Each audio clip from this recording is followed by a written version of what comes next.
All right, in this video, I'm going to share with you the top 10 personal branding mistakes that you do not want to be making. So consider this a pulse check, or in some cases, a fair warning to make sure that you are not making them in your own business. We want to stand out uniquely and make the competition irrelevant. So stick with me in this video where I'm going to share with you the top 10 personal branding mistakes that you don't want to be making.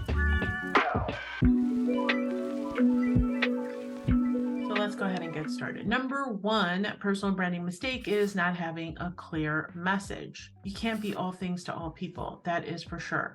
Where I see people go wrong is that, and I did this too, by the way, right at the beginning, is that I was too reactive. So can you do social media, Patty? Yeah, I could do that. Can you do my copywriting? Yeah, I could do that too. How about your funnels? Yeah, sure, can do that too. What did I stand for? And I think that people reactively will take on anything at the beginning because they're just looking for any kind of business. And so the risk of doing that is that you're sacrificing having a clear message.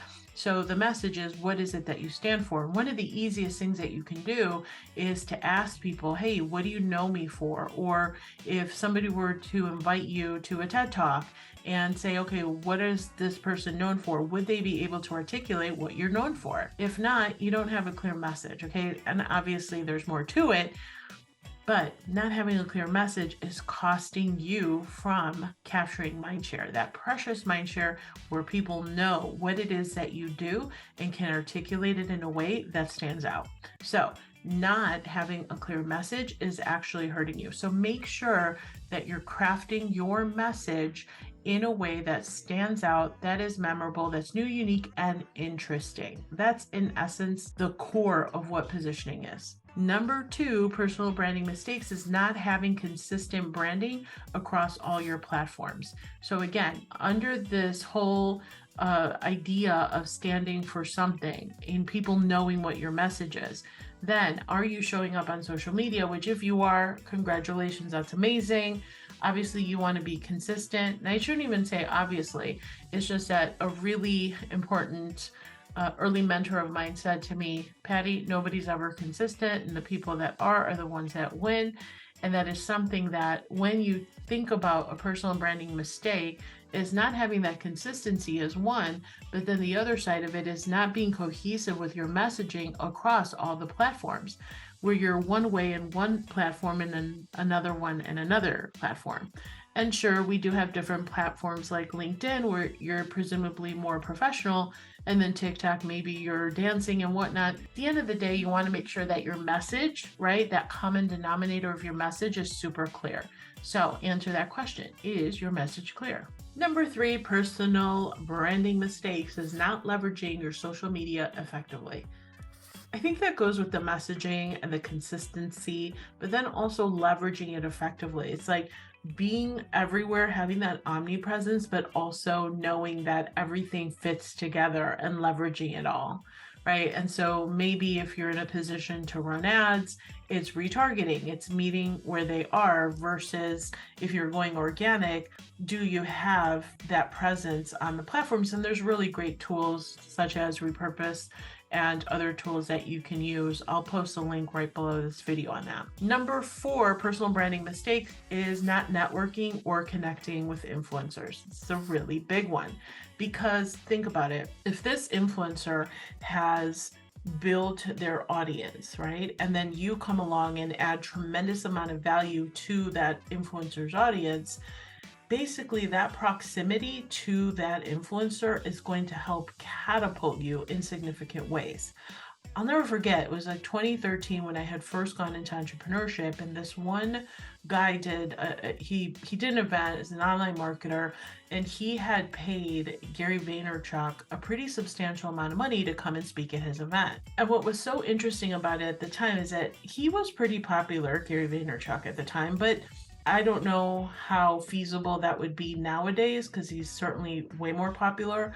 But what happened is that big risk, so to speak, of this online marketer having Gary attend his event and paying him a pretty penny to do so, I'm sure, really gave him that quantum leap in his own business. So that's a prime example of doing it in a really significant way. So, are you connecting with influencers? It doesn't have to be at that magnitude. There's a whole population of micro influencers, people that maybe have 10,000 fans or so.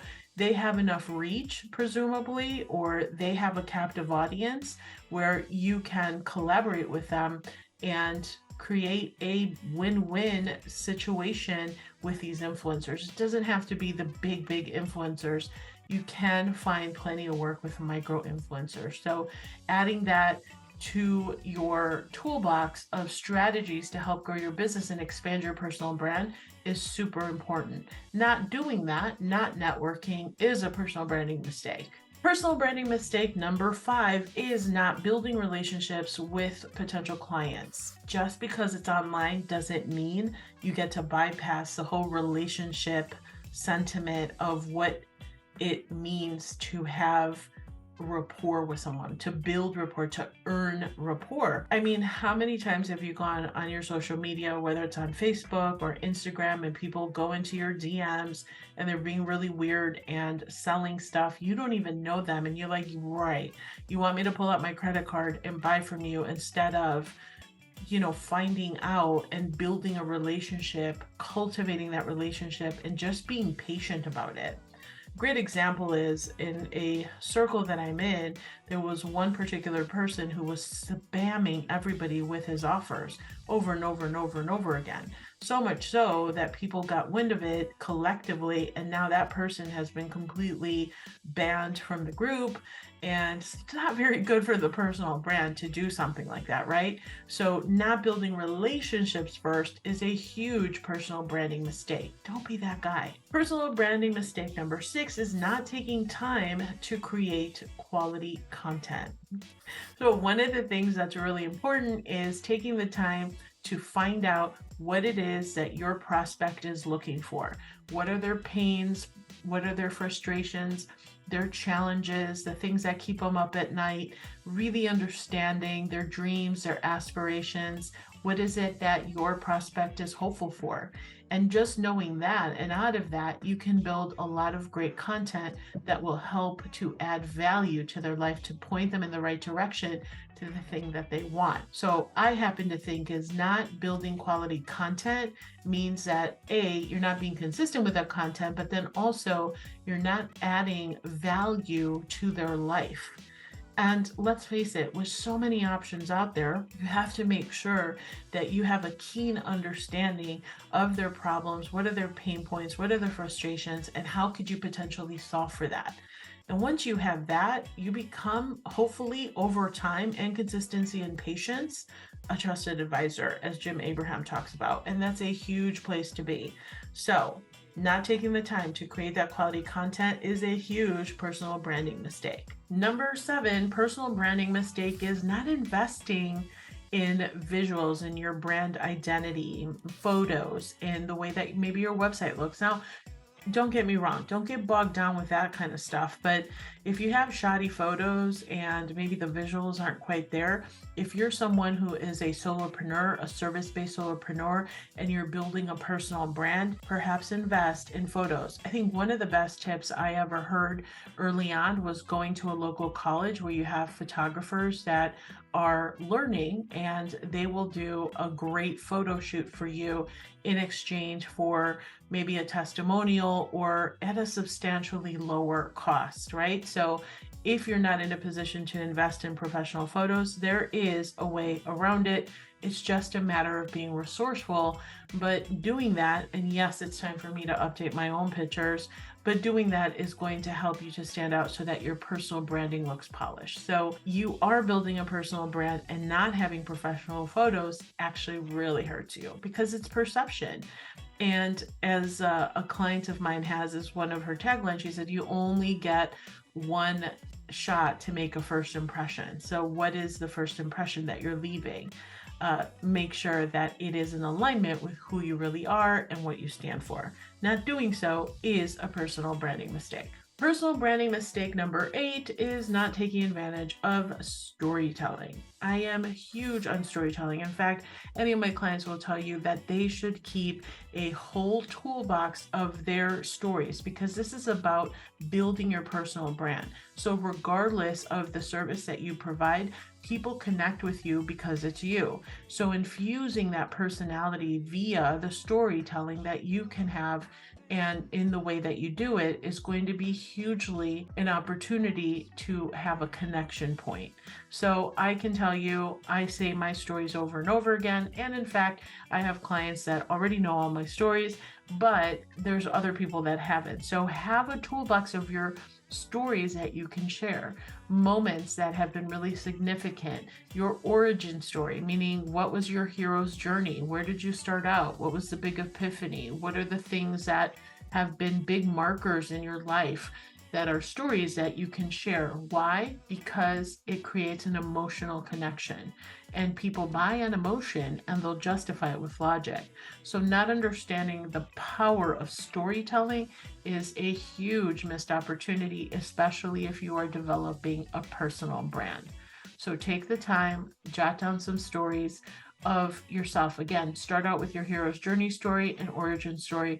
And in fact, if you want me to do a video on storytelling, post below in the comments and let me know, and I'd be glad to do that. Personal branding mistake number 9 is failure to respond when things don't go well. Failing to respond to feedback and adjusting. I can tell you on more than one occasion, I have messed up, and the best thing that you can do is raise your hand and say, yes, I messed up. Let's make this right. I acknowledge my screw up, or I acknowledge how this went off rails. What can I do to bring it back? Like, your feedback is really important to me.